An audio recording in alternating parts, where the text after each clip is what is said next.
Welcome to Ignition Leadership Podcast, leading with fire and building with purpose. All information and opinions are of the hosts and guests and are not affiliated with any organization. Here are your hosts, Jamie and Bob Howarth and Kendall Hammack. Hi, listeners. This is Jamie Howarth. This is Bob Howarth. And we are really excited to introduce you to Kendall, who is going to be joining us for quite a few of our podcasts. He's got a lot going on with his family and various stuff. We're happy to have him when he's able. Kendall, I'm so excited to be able to talk to you in like this capacity because I feel like we have so many like hour-long conversations about these very things. And I think it's really important that we're able to get the message out just from various experience.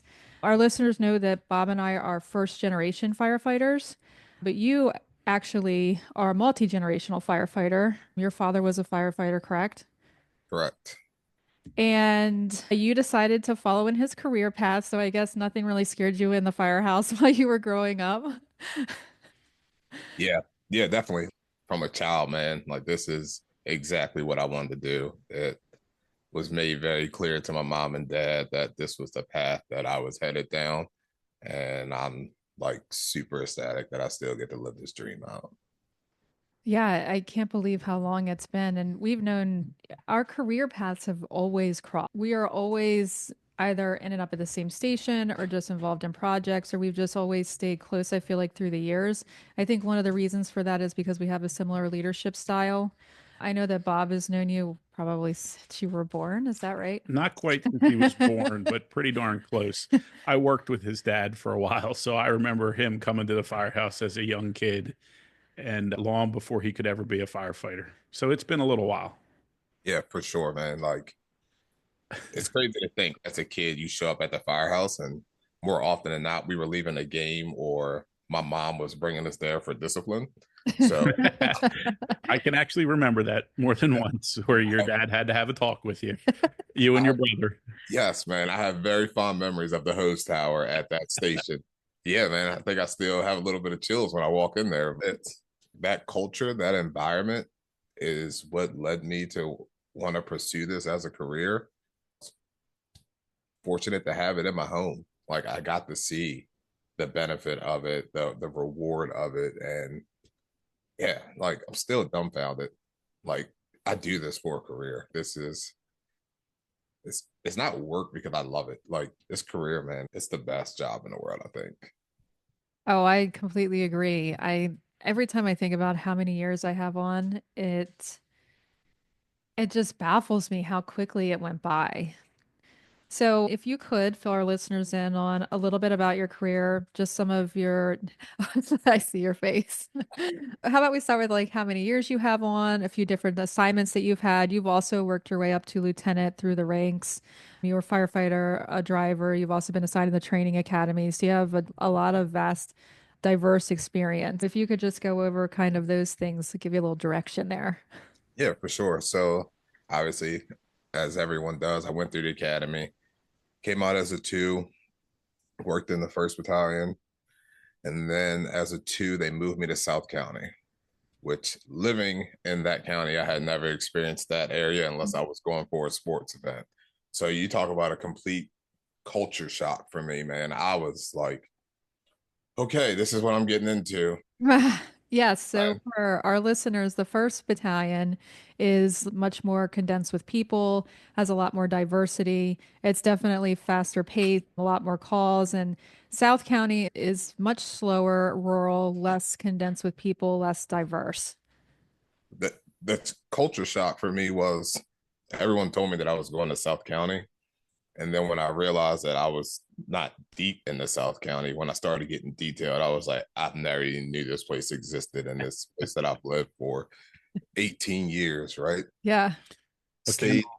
I remember in fire school telling people that we're going to a certain station in South County that you drive down this road until you think you're lost and then go 3 more miles and the fire station will be right there. And I think that pretty much describes South County. My first time I got detailed, my lieutenant printed out directions on MapQuest for me. In all seriousness, and I still got lost. Like I had to call the captain of the station I was going to, and I was like, man, this is the road I was at, and how do I get to you from here? And about 3 more miles, you were there. Yeah, like it.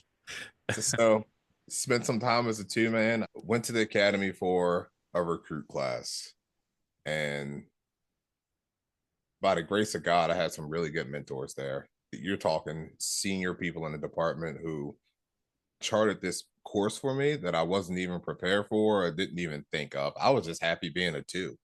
And then they were like, man, we see like your potential. You have to pursue something more. So promoted to a three, fell in love with that art. Like being a pump operator and like it's constantly problem solving. It truly is. It's an art. And to be a good pump operator, man, like when I promoted to a three, there were still a lot of senior pump operators who were just masters of the art. So you aspire to be that. You see that in front of you. You see the way these guys handle their and women handle that apparatus, the way they run calls. Like you aspire to be that. So as a three, I was assigned to a station, and the captain there was like, hey, same thing, which is weird. Is, hey, I see something in you. Have you ever thought about this? And being an officer, never thought of it in my career, man. Like I'm still like I said earlier, I'm still dumbfounded that I do this as a career. Like it, I feel like I'm a 10-year-old. Like Christmas is coming. You know what I mean? Like this, I love this, but same thing. Someone pushed me out of my comfort zone, was able to promote to lieutenant, and still love the job. There's not a day that goes by that I want to do anything different. And here I am to this day, still doing it. So Oh, I that's love to hear this because you can hear just the passion and excitement in your voice. And how long have you been on your current department? And you work for a large metropolitan department. 16 years. So 16 years, and you still have, you can tell you just still have that fire. I am actually really glad that you brought up out of your comfort zone because today's topic is actually related to being outside of your comfort zone. And what we're going to be talking about today is having those hard conversations. And I think it relates both in problem employees, but also in employees that you want to push to be better and to grow into what you believe they're capable of doing. So the example that you just gave was promoting to lieutenant. That's still a hard conversation to have. It requires you to really point out someone's attributes, and people, especially people in this job, they're not comfortable with hearing the positive stuff. Like it's just they don't like to be put out there. They just come to work to do their job. And even those conversations can be uncomfortable, but they still have to be had so that we can grow people and improve them.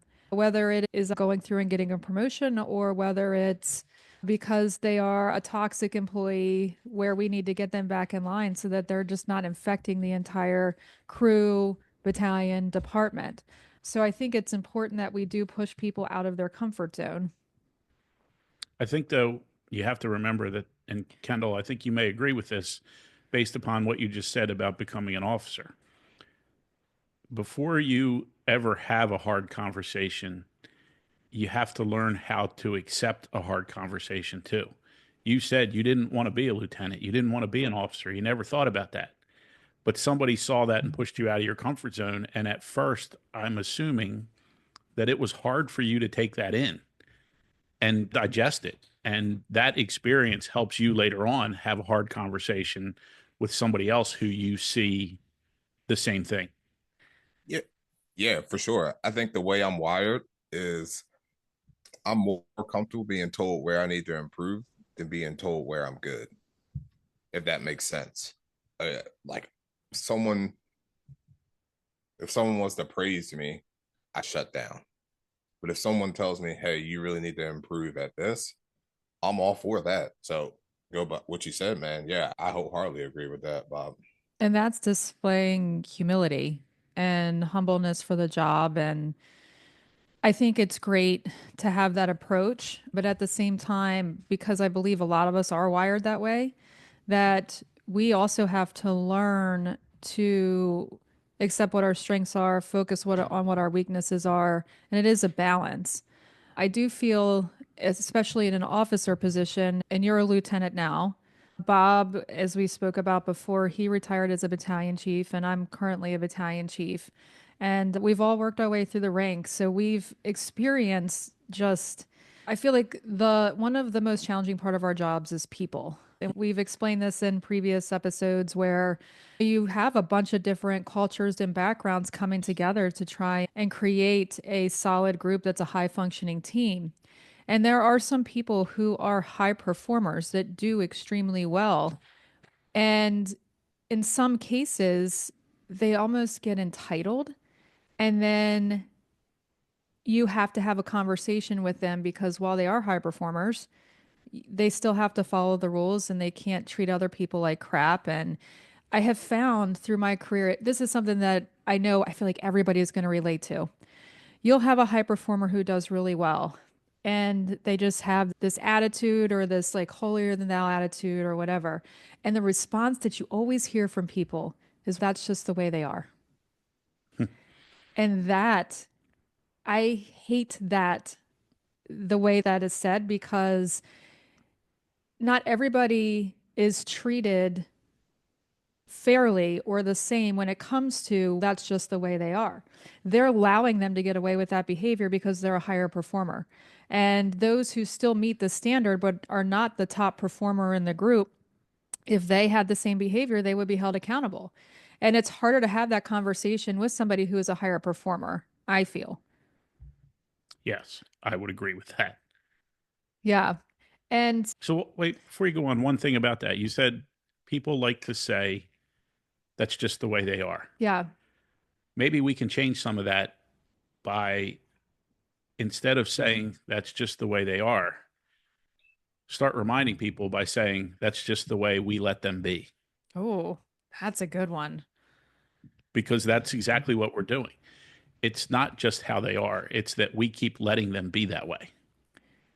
I think sometimes too, like we all get so focused on doing a good job that we forget that doing a good job includes customer service. Yes, So 100%. the disposition, like we can put a fire out and save the house, but our mentality towards that homeowner afterwards, or even medical calls as well, the way we handle those individuals on scene goes a lot further than the treatment sometimes, if that makes sense. Yeah, that goes back to a cultural thing, right? One thing that drives me crazy is where we're standing in front of somebody's house that just burned down. They've lost everything. And we take a picture in front of the house with our crew smiling. And the homeowner is looking at us smiling and excited. And they literally just lost everything in a house fire. And that is something that has been a culture thing. I've actually noticed on social media that we have gotten away from it, at least in my department. They are going back to the firehouse and just having a group photo in front of the fire engine. I think that's much more acceptable. I do think it is important to take the photos to remember your crew and just the nights that we had and the camaraderie and just coming together and doing a great job. There's a time and a place for it. And I can tell you, this is a topic that I had to have a conversation with somebody on because I just felt it was so distasteful, but it was so widely accepted in the fire service. And I knew it was going to be an uncomfortable conversation. I knew it was not going to be accepted as easily as I had hoped.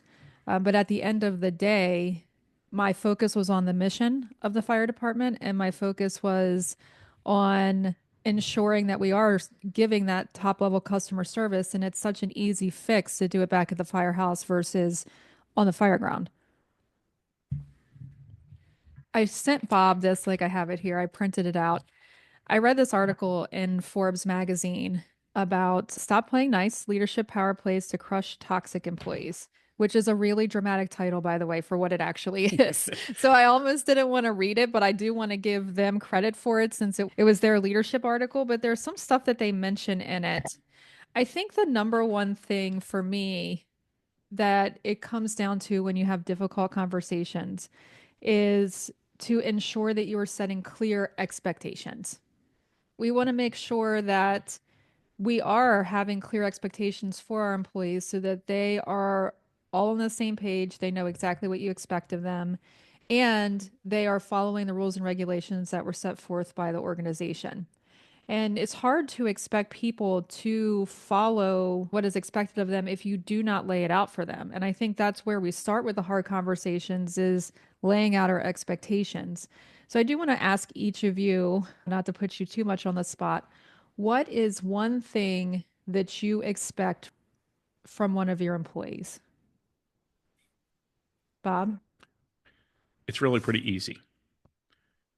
The number one thing that I expect from anybody that works with me or for me is clear, open, and respectable communication.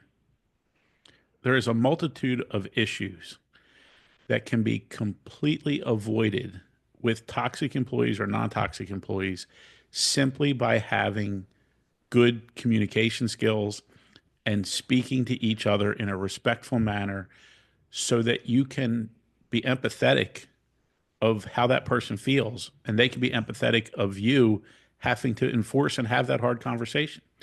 That would be the number one thing that I would say is communication. It really is the key. And that's not the first time you're having, if you're setting expectations, it shouldn't be the first time you're having an uncomfortable conversation with them if you do need to bring them back into the boundary zone.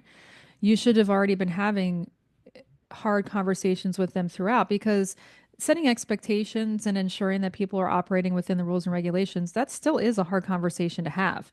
Right. So just set the first time that you bring them into your office because they violated a rule or regulation, it shouldn't be the first time you're having a difficult conversation with them, positive or negative. Both are difficult just by human nature. So just to give you an example of that, and you talk about complying with the regulations, the rules, the policies, etc. Mm-hmm. You know, in private industry where I am now, we have an expectation that is given to us that we fill our timesheets out every day. If your timesheet doesn't get filled out because you didn't get home until 9 o'clock at night, the next day, it's not a hard conversation to discipline somebody for not doing that. It's a hard conversation to say, hey, can you explain to me why it's not been done? And when they say, I worked a 14-hour day, I didn't get back till 9 o'clock at night, I have it pulled up on my computer, I'm doing it right now. Did they violate a policy? Did they violate a rule? Did they? Yes, but the intent of that rule is being complied with right now.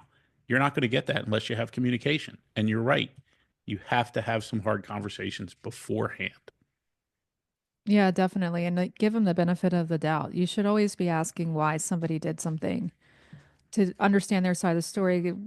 And that falls under the unwilling, unknowing, or unable. And in this case, or the case that you gave, he was unable. He was out working for 14 hours. Yeah, he's tired. Yeah, it's not that he was trying to avoid his duty.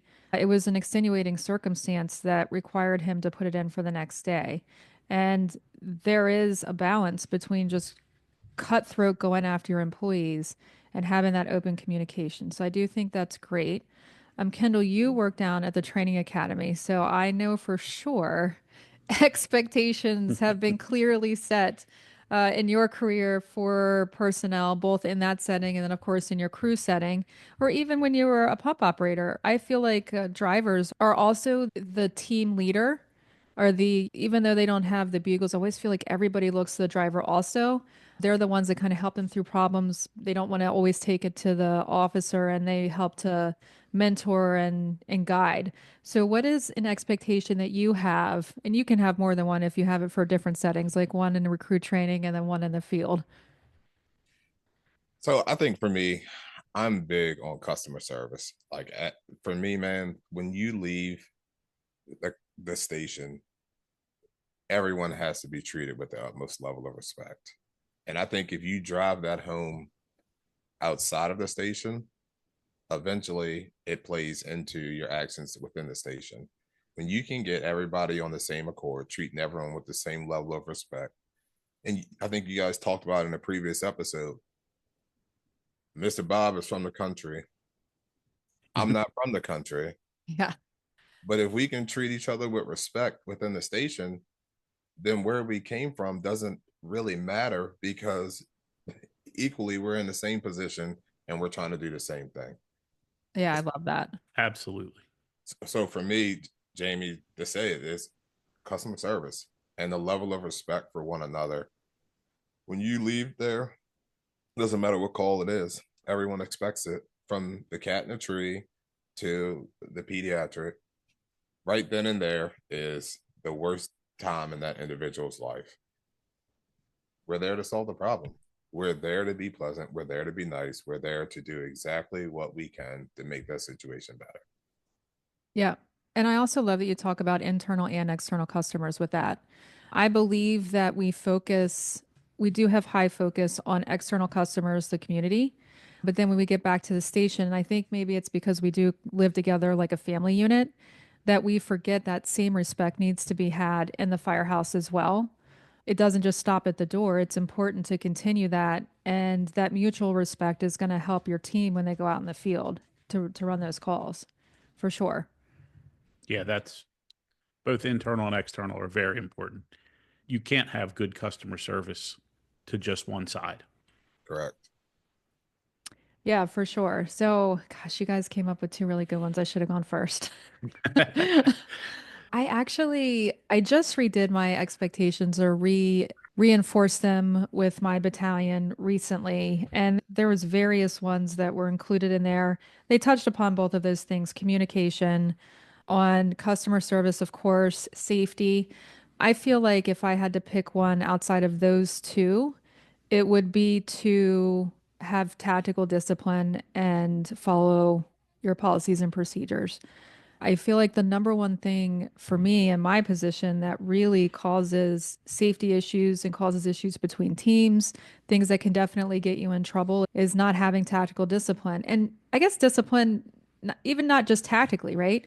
Discipline in the firehouse, not always answering back to somebody if they irritate you, or ensuring that you are following what you were supposed to. The policies and procedures are put in place for a reason. If you don't understand the why behind it, then that officer needs to have a conversation with them explaining the why. I think it's so important for people to understand where it came from, how it got put into place. I think it helps them to follow it better, that helps them to troubleshoot. But having that discipline, even in the firehouse with your peers, is so important. De-escalating before stuff gets out of control, I think, is really important. Now, I do understand that we are all human, and it is so hard to manage our emotions and our feelings, especially when you're in high stress situations where you just came back from a structure fire with people trapped and everybody's hungry and they're tired, and maybe the result didn't turn out the way that we had hoped. And then we still have to have discipline to not take it out on the people that work with us and to give people grace. I know I just read a book, Let Them by Mel Robbins, and you have read it also, Kendall. Yeah. I gotta tell you, it's completely changed how I feel like I'm so much more patient now.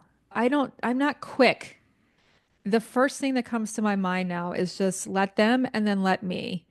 And I think that it is so important in the setting that we work, where when something is done that really, you got to pick your battles.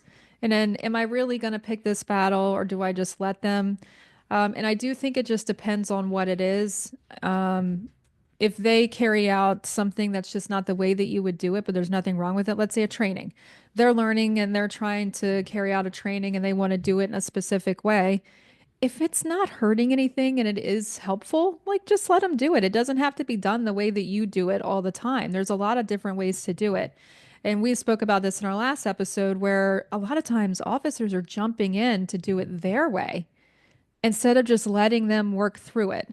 And so that's just one example I can think of that is where we need to just let them work through it. But at the same time, if they are having bad behaviors and they're not following the rules and it's causing disruption on the teams, then we need to have straightforward conversations with them. And this is something I'm working with my officers on this year, is having those hard conversations, setting expectations. And I can tell when I'm having the hard conversations about having hard conversations, it's uncomfortable. And they're uncomfortable doing it because they don't have practice at it. So I just think that through this article that they had in Forbes magazine, I'm going to read through just a couple things, and I can't wait to hear both your thoughts on this. Two of the things that they state is to call them out and have a no tolerance policy. You're the boss. Use your voice because others are listening and watching. Don't let toxic behavior slide. Confront them early and directly. Use specific examples. I notice you interrupted your teammate multiple times during the meeting. That behavior undermines collaboration. It won't be tolerated. Now, what I love about this statement is they say, this is what you did. What it does, it disrupts the team. The behavior undermines collaboration. So, what you did, why it's not appropriate, and that it won't be tolerated. What do you guys think about that as an approach if you have an employee who is bucking and is not working with the team and needs to be brought back in line? Kendall, you take this one first. Put you on the spot. It's all good. Honestly, to go back to what you were saying earlier, Jamie, a lot of times as a 3, if that fire 2 was acting up, I tried to speak to that individual before it even got to the officer. So that type of behavior wouldn't even be acceptable because I've already had that conversation with that individual. When I was a pump operator, I felt like if it got to my officer, then one, I failed because I truly feel like the pump operator is the informal leader. Like you cover the floor, and if it gets to our door, then I appreciate you trying to buffer it. But We agree. Yeah. to go back to that statement, I like it. I think it clearly defines what's expected and what's not going to be tolerated. The only thing, and for people that don't know, my wife is a mental health clinician. Like she challenges me in ways that I've never even thought of, I right? love to hear the stuff that you tell me about her thought process. Yeah, she social works me all the time. But she said something the other day that like blew my mind. I had to have an uncomfortable conversation, and we say uncomfortable conversation at work, but truly we have these conversations at home. You have to have them with your spouse, you have to have them with your kids, you have to have them with family members. Yeah. So I had to have an uncomfortable conversation with that individual that's named after me. And right. And Michelle afterwards, she's like, you did beautiful. You articulated everything. Like you got the point. She goes, the only thing that I would tell you is statistics show you need to say 3 good things for every 1 bad thing that you tell them. I was like, for real? I've been failing because I don't do that. So I think the one thing to add to that, Jamie, is like, yeah, you painted the expectation. You stopped the behavior where it was, but I have to give them something because if they're only going to hear the negative stuff, I have to give them something positive. He did tell me I was trash at this, but I was good at mopping the floors. You know what I mean? They need that. You literally, so that was going to be my next thing after. I'll see myself out. You did great. No, I'm like, this is perfect, right? Because that is exactly right. That's the full circle. And that is what they discuss in this article is also about rewarding those positive contributions. I recently had a conversation with one of my officers, and it's like, listen, you have been doing so well. You've been forward thinking, you've been setting expectations. I see your confidence is improving. And then you picked this battle that's not worth picking, and it's moving you backwards. And is it really worth it? And to help them see, hey, you are moving in a positive direction. Do we really want to go down this road and have it negatively affect your team, your mental health, and then the organization as a whole? So I didn't know the 3 things. So thank you to Michelle, Kendall's wife, for giving us that awesome information. And it clearly does state that, and all the research that I've done does say that you have to uplift your team also. You can't just drill them into the ground and expect them to show up to work and work for you and work for the organization. So I think that's really that's a good point to drive home. So Kendall, couple into that 3 things for every 1 bad thing, 3 good for every 1 bad. I remember many years ago taking the instructor evaluator course. And one of the things that they really pushed was you tell somebody something good they did, then tell somebody something that needs to be corrected, then end with telling them something else good they did, and you have a bigger impact on them remembering all of it. Correct. What do they call that? It's like a sandwich or something like I don't know. I've heard it. I always thought of it as like an Oreo cookie. Like you got I've like heard the good stuff on the outside and then, that. um yeah, But that's important. You have to make sure that they know they're not always doing wrong. You tell them the statement that you read simply can be summed up by saying you have that conversation and you explain the issue, you explain the effect of the issue, you explain why it's an issue, and then right. you explain the correction for the issue. And that's it. It's pretty simple in steps, but it's not always easy to say. I think the one thing that's really important too is the things that we're correcting or the things that we have to have the uncomfortable conversations about. We have to make sure that we're modeling as well. Yes. Literally going into my next thing. Keep going, Kendall. You're killing it. I'll see myself out. You're killing it. Keep going. But seriously, all right, so take my kids, for instance.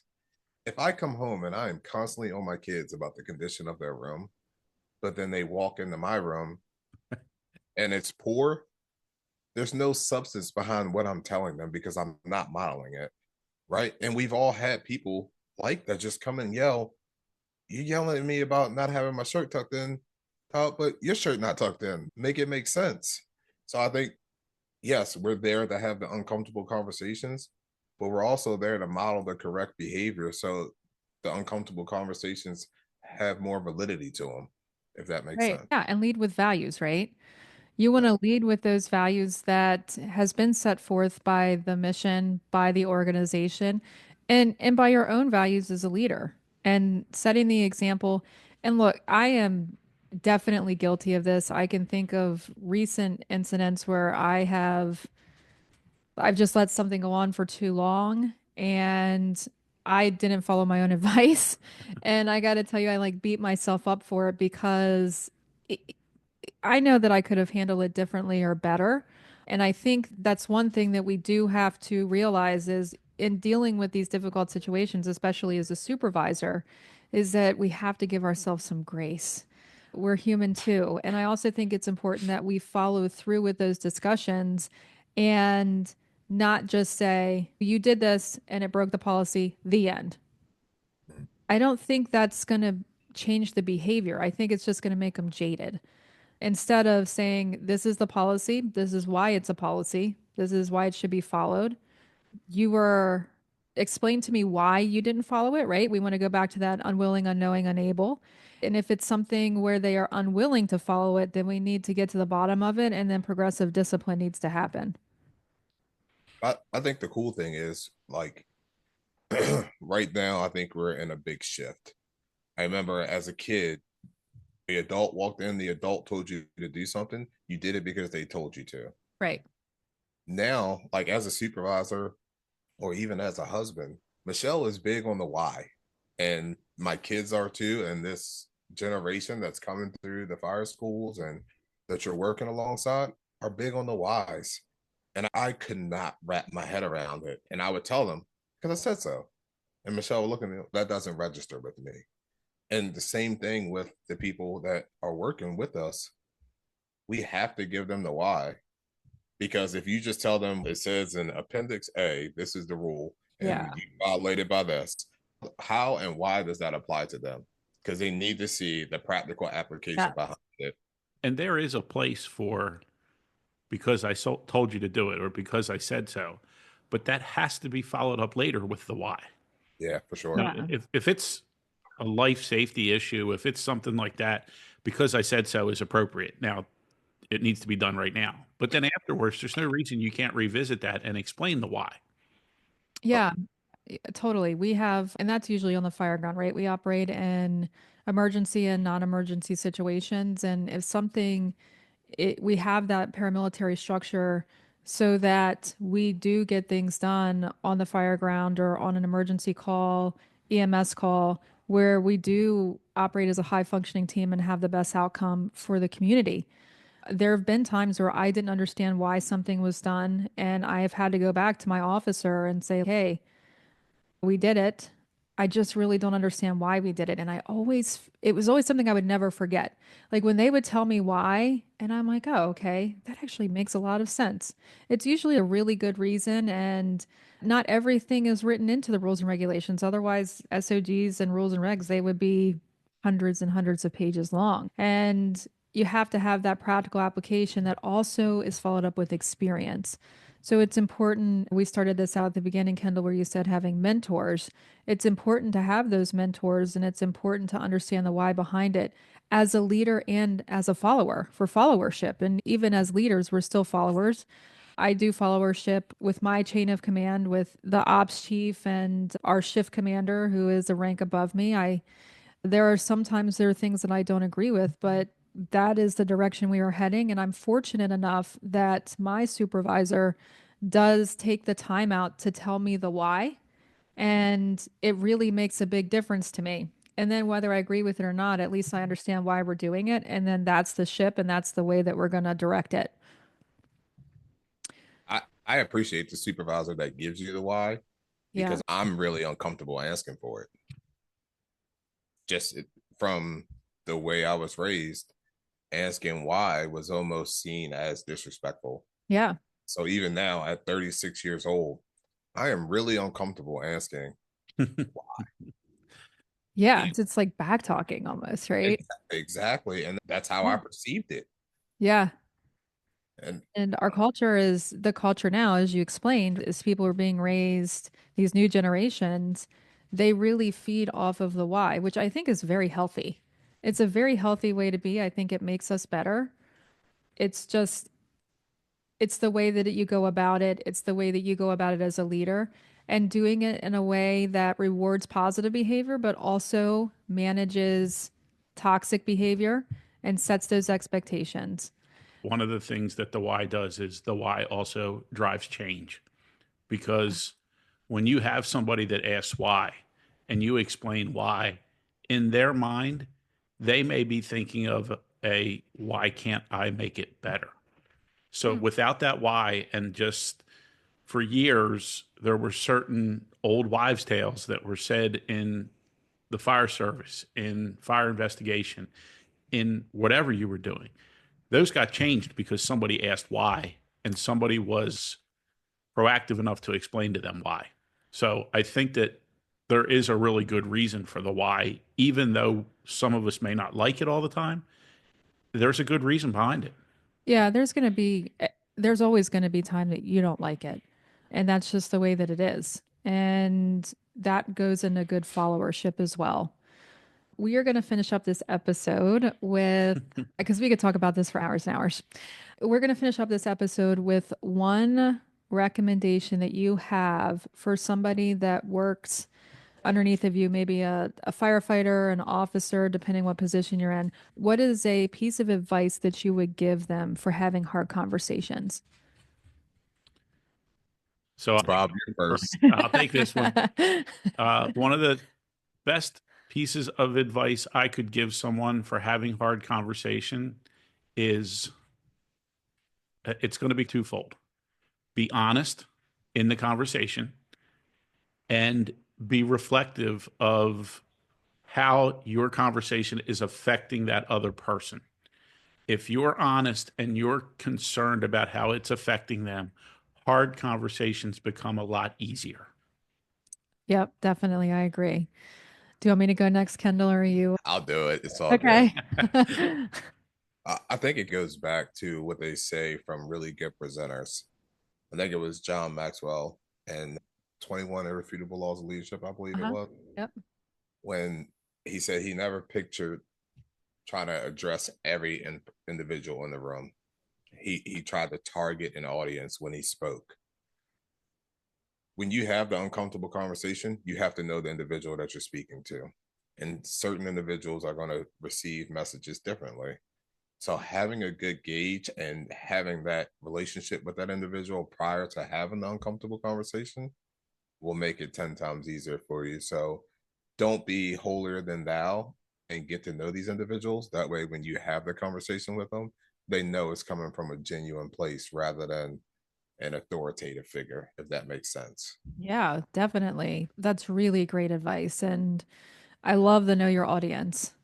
Some people need tougher love than others. They receive it. And some people just need a little bit more, just a different approach. So I think both of those answers are really great. Going third is always a struggle with you two. So if I had to give advice, I would say to stay on topic. If you have a problem that you're trying to address and you're trying to have a difficult conversation, and this is true in life too, right? With your spouse or with your kids, don't bring the whole kitchen sink into it. It gets overwhelming and they're going to shut down because I know that's how I am. If you're addressing an issue, you address that issue and you focus on that issue and how to correct it. And if you are doing it, if you're doing it the right way, those other things in the kitchen sink should have already been dealt with. They shouldn't be brought back up because you've already had those hard conversations with them about those various things. So just be sure to stay on target. Again, restate your clear expectations and just don't overwhelm them because bringing too much stuff into it becomes overwhelming and they will for sure shut down. So thank you both. This was great. Kendall, it was so great to have you on. I can't wait to have you on again. Yeah, looking forward to Yeah. this with you, Kendall. I know. It's nice to have three people on here to have a conversation for sure. I have to work on my scheduling. That's where my issue is because poor Kendall, I'm like, hey, my bad. Kendall, have the hard conversation with her. Tell her you need to figure out my schedule too. Yeah, he's right. Yeah. So, listeners, thank you so much. We appreciate you, of course, and we hope that you will have thoughtful conversations back at the firehouse with your peers and that you're able to pass some information on. We look forward to next time. See you in 2 weeks.